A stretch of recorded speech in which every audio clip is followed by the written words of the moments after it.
I wanted to open the show up and kind of talk about this bombshell interview that happened a couple Fridays ago. Luis Elizondo, the former head of ALSAP ATIP in the Pentagon, and this was the program that was in charge of investigating UAPs, which were formerly known as UFOs. So I don't know if you guys had heard. It's a 40-minute special that was on News Nation. I caught it like 10 minutes late, so I haven't seen like the first 10 minutes still.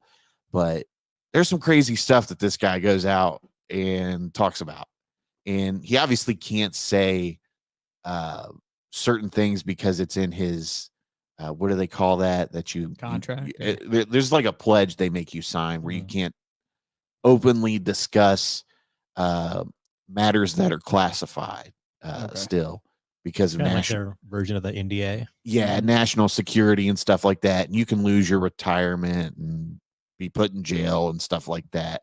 So he has to tread lightly. But Lou actually released a book called Imminent, and I wasn't going to buy it. I was just going to like listen to people talk about it. But after I listened to this interview, I was like, I want to read every last detail this guy has to say.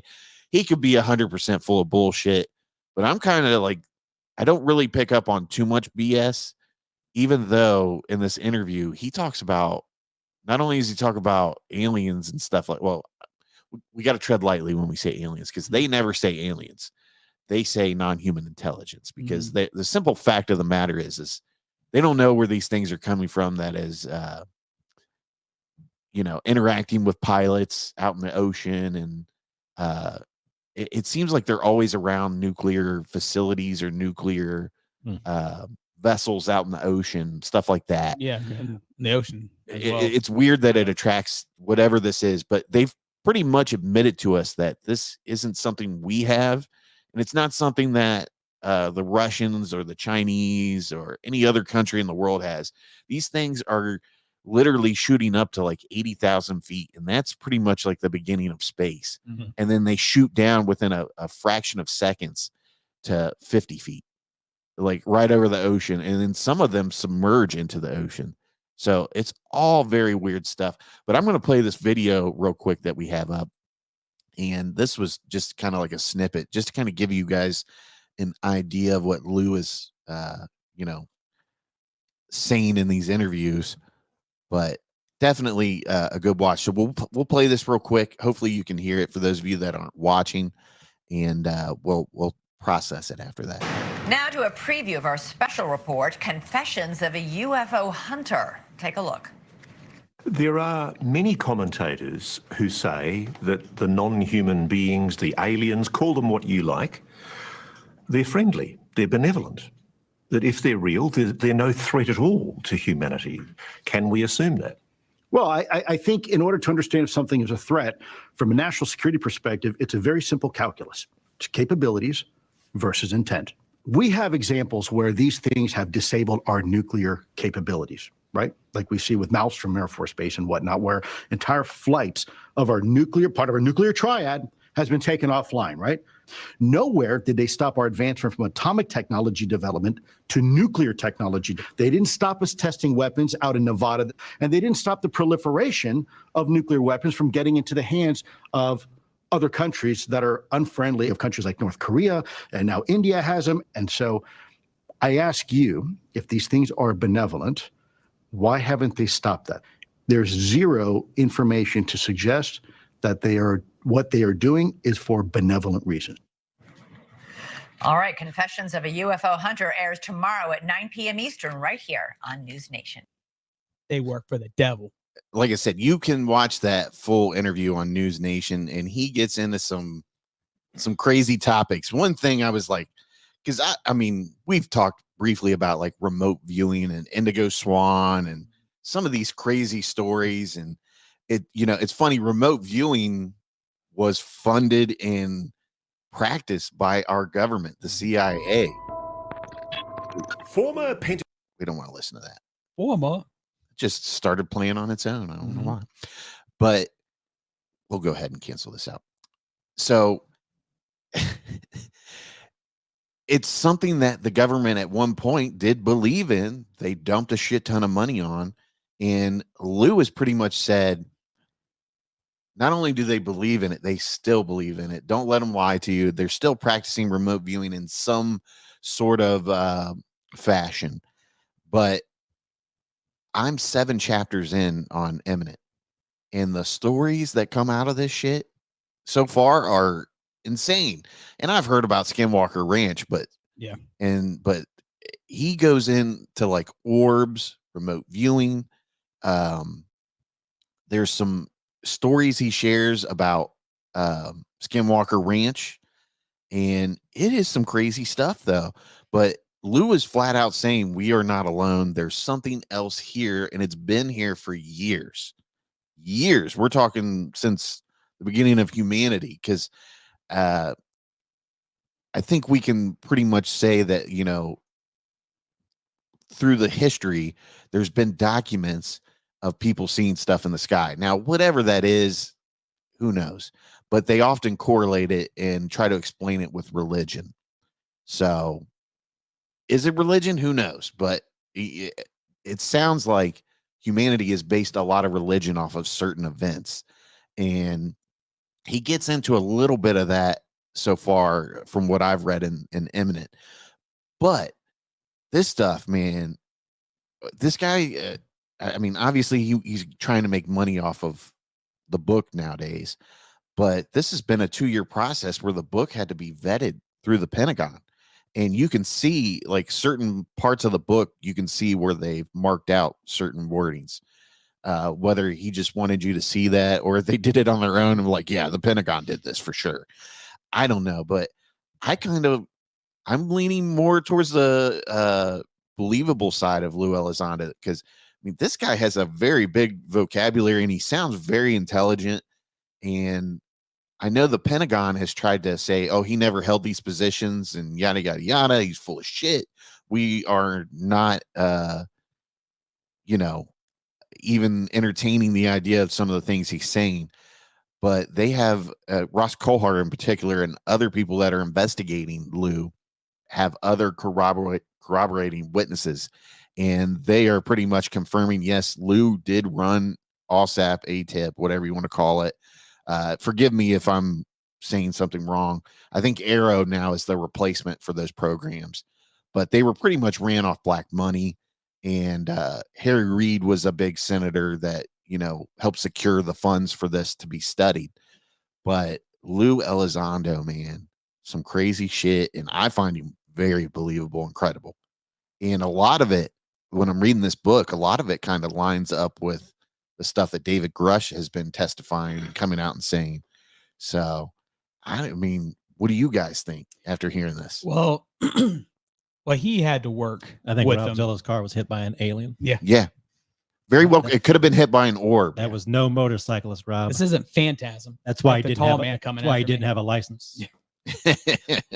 Well, You think he just got out and like morphed into like a motorcycle and a guy with a gash on his head? Like, see, I'm a real human. Was this Men in Black? They only came out of his face. That's why Rob can't remember if he saw anything or not. Yeah. Yeah. Why don't you look at this red light here, buddy? Well, we've heard this exact same thing before. Like, oh, he's never worked here. Bullshit. The exact same thing with Bob Lazar. Well, it's funny, all this stuff. When you listen to these guys talk, all these guys, anybody that covers the UFO, UAP topic, they all, disclosure is the big word that you've heard for years. And now we're hearing catastrophic disclosure, where the government is not wanting to own up to some of these things. And they're saying, well, if you don't want to own up to it and disclose this to the public, we're just going to start releasing information. And it seems like this stuff is all on the timeline that people have been talking about the past few years. And a lot of people, in particular at the beginning of this year, they said by the end of this year, there's going to be a lot of shit that comes out. And, you're going to see the Pentagon trying to put the genie in the bottle, so to speak. And that's exactly, I think, what we're seeing. Every new person that comes out and testifies, they go, oh no, they were never in charge of this. They didn't do this and that. Yeah. And then you find out that these investigative journalists, they go and they find other people that are able to testify and say, yeah, that I worked for that dude for several years. Like, so, and we all know the government doesn't lie, right? What? But Crazy. it definitely seems like there's some kind of campaign here to kind of discredit these people. And I listened to, in that series, you see that Lou gave up his job and he was one of the highest paid members of, the Pentagon or whatever, as far as like civilian positions being held, because I think he was out of the military at that time. But Lou was, he served his country. I believe he was in the Army, but and he said he got recruited into remote viewing and all this other stuff. I mean, there are some crazy stories in there. But what do you think? You're the more skeptical person out of the three of us. I mean, his language in there is a little interesting about how his views on this are very like America centric. Like it's like, oh, if they were benevolent, they would have stopped North Korea from getting nuked. Well, how do we know that is exactly benevolence? I mean, maybe more nukes in some fashion, more people having them equals less chance of using them. Yeah. So maybe it is a benevolent thing. So that's his language is very USA centric. Yeah, and you can tell the guy is a patriot the way you hear him talk. Like everything he says is centered around you, the American people, and national security. Like those are the themes you get from him. And the guy takes pride in his service and the years that he did serve the country. And I really believe he feels like he's being patriotic by coming out and saying, this is something the American people need to know about, because if we do have these vehicles that they say, which that's another thing, he says there is a retrieval program and that we are in possession of things, and they have been trying to reverse engineer these crafts. But yeah, I mean, I think he really believes he's doing something patriotic and for you, the people, but I don't know. When I hear him talk, there's some things where I'm like, yeah, okay, dude, whatever. But I feel like for the most part, I feel like this is someone trying to be genuine to us. If not, he's a hell of an actor. Right. But I don't know. We'll see. But I've been sending you guys, like a snapshot of a page or two. I read this one page and I'd never heard this shit. And I thought I knew all the stories about Skinwalker Ranch, but see if I can get it into a position where I can read it. Here's just an excerpt from the book. 1970s often claimed to have been pursued and attacked by lights or orbs. Will Livingston, the team's medical consultant, had also studied a case of blue orbs that passed through a woman's body, causing her to become ill. At Skinwalker Ranch, 2 dogs owned by a rancher chased a blue orb into a field, only to vanish in a yip, leaving behind nothing but 2 grease spots on the sagebrush that contained remnants of the 2 dogs' biology, body fluid, blood, and small amounts of tissue. Literally all that was left of the poor creatures. To researchers, it looked as if the orbs had somehow vaporized the dogs, scorching nearby vegetation. A beam of directed energy from a powerful laser or radioactive weapon was the presumed cause. Insane, right? I've heard more. Well, I've never heard that, but I've heard the orbs before, that some of the cattle like had circles and they said it was almost orb shaped, and then like very surgical precise how they were cut. Yeah, and that's one of the big things about Skinwalker Ranch was always like the cattle being found with, they'd be cut open, but it didn't look like anything like a scalpel or anything. Like it was just too perfect of a cut. Yeah. And their guts would be missing. They'd just be hollowed out or whatever.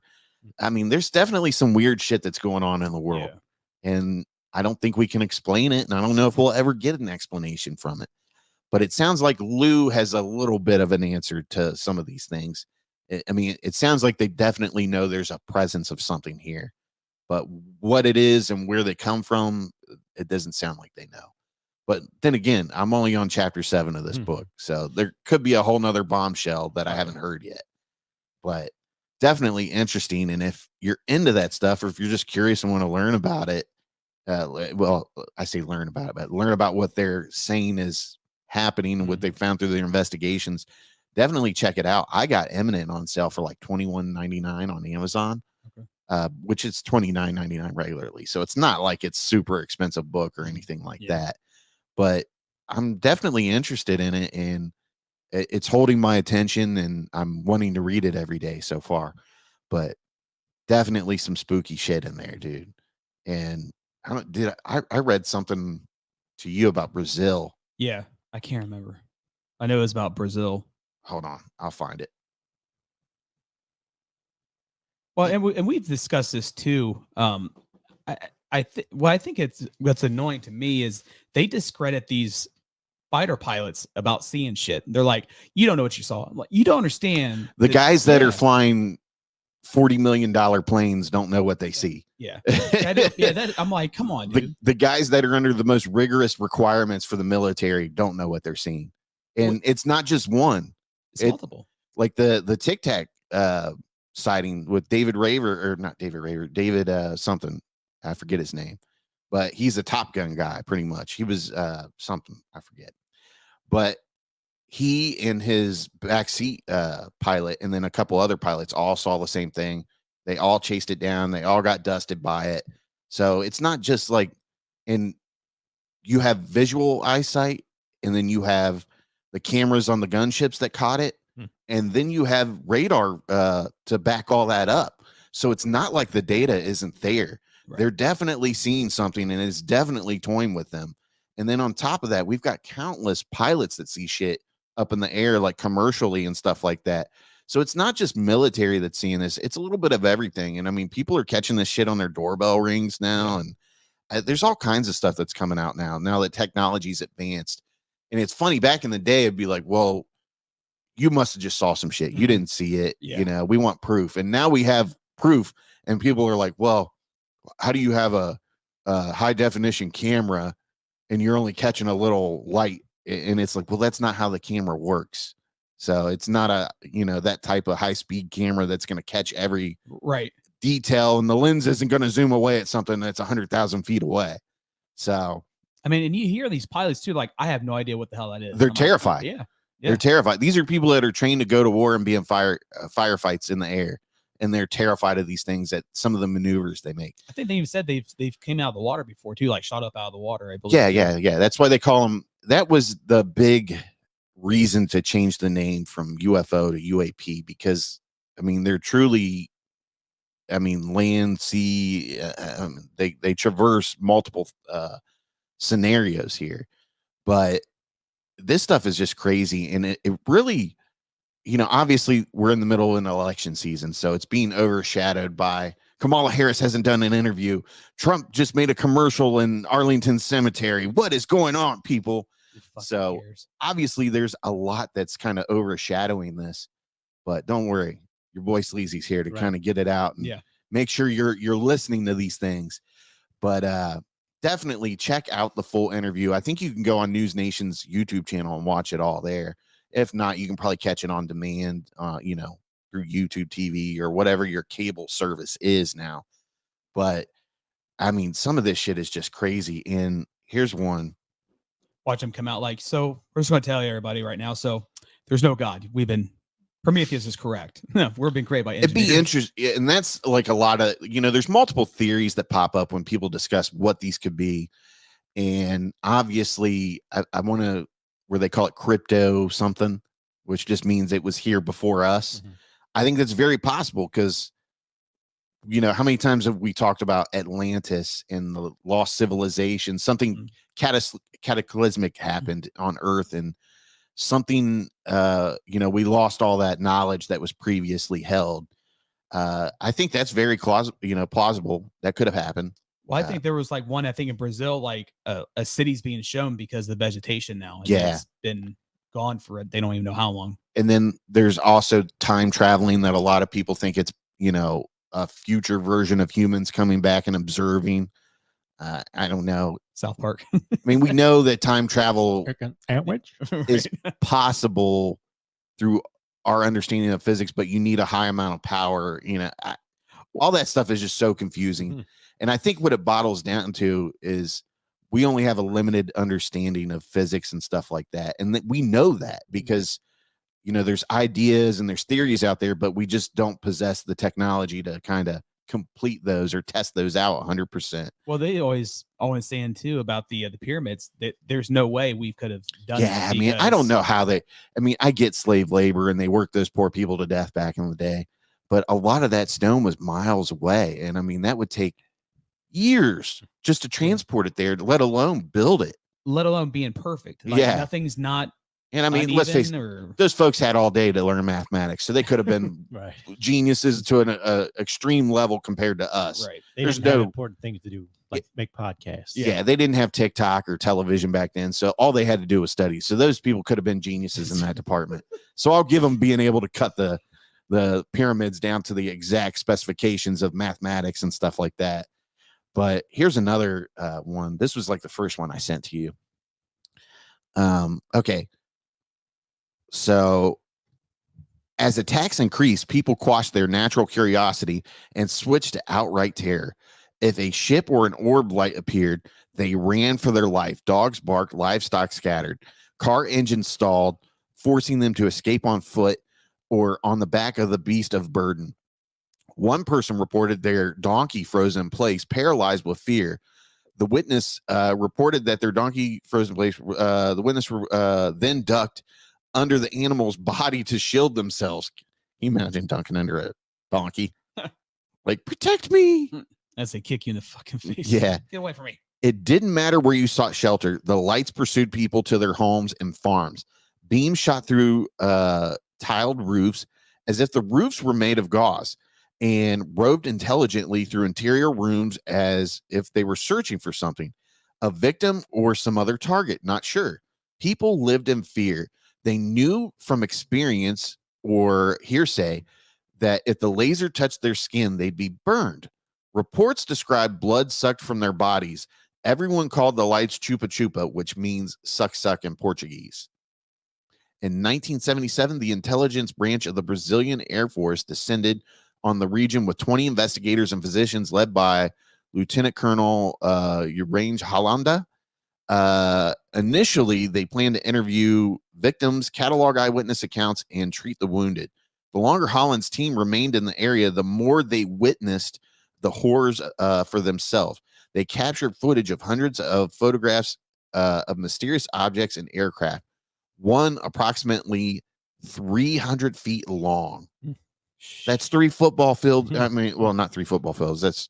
But you get what I'm saying. That's a long vehicle there. I was thinking of yards there for some reason. Let's see here. Once when an aircraft, hold on. They captured footage of hundreds of photographs of mysterious objects in the aircraft, approximately 300 feet long. Once when an aircraft appeared during the daytime on a local beach, villagers fled. But Dr. Carvalho, who had also been treating villagers nearby, bravely remained. She hid and watched because, as later said, I can't read the rest of this picture that I took, but you get it. You get it. There's shit going on all over the world. Yeah. And that's an argument, too, that people say, well, why is it that UFOs only happen in the United States? That's because you only hear about it happening in the United States. But we know Brazil, North America, and primary. But South America, there's Italy. Wasn't it? Italy. Italy's one of the main ones One of that the has first a lot ones, of problems. First ones. And then there's a big story about England too, a base there that had nuclear weapons. So this shit is out there, and I mean they're pretty much telling us that it is real. They just don't know what it is. But I don't know. I think people can handle it if it comes out. I mean, obviously, They can't. Well, People here's can't the handle it. thing: if the government comes out right now and they say these things are real, they've been here forever, they're just gonna equate it to some passage in the Bible. I mean, that's what these people already do. That's in the Vatican, I guess, has a stockpile of research, sightings, stuff like that. So I mean, it's not like this is just one person telling you. This is multiple people, multiple organizations around the world that have all investigated this. Supposedly, Russia has video from a gun camera in the 70s or something like that they caught in the air. So it's out there, man, and it sounds like a lot of people know a lot of shit, but it's just been concealed all these years through different organizations. And it's like when we commissioned the atomic bomb, how many different small organizations all worked for that common goal, and they didn't know what they were exactly doing, but they built a fucking bomb without it leaking. So it's possible that they could have concealed a lot of this stuff through the years, but I don't know. And a PBS is looking at me like, you're so full of shit. I just want to see a movie about Catholics versus aliens now.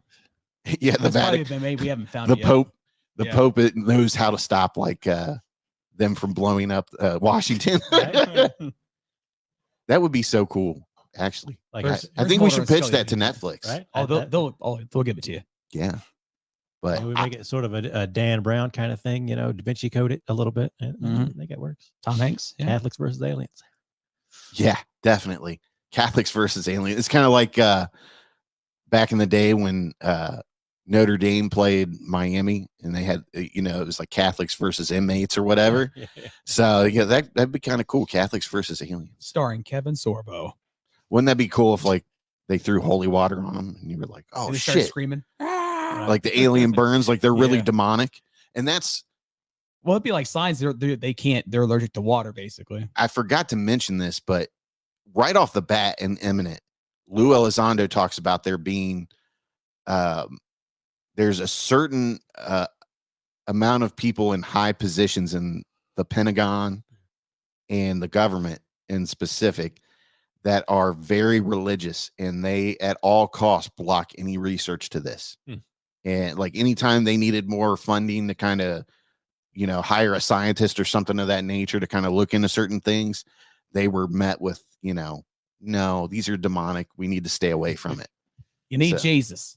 And that makes you wonder, like, how much research have people blocked in the name of religion that could have benefited humanity to some kind? Yeah. So, oh God, these religious fucks, man, they're gonna ruin it for all of us. They are ruin everything because they have that great promise, heaven and all this other stuff, which is fine if you believe in it, but just don't stop us from progressing as a species. But enough of that. Just go home and read the good book. That's all you gotta do. Read the good book. Yeah. Read the good book. Could do that if it comforts you. More power to you. Need to make that a TikTok series. Robzilla reads the good book. Yeah. Robzilla reads the good book. That would be funny.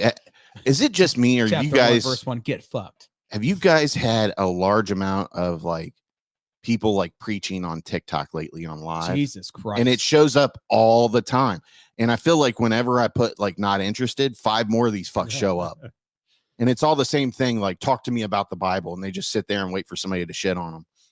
But I do like that because I do follow one. He's like atheist. He's like, he just burns him about the Bible. He's like, no, you're just talking crazy.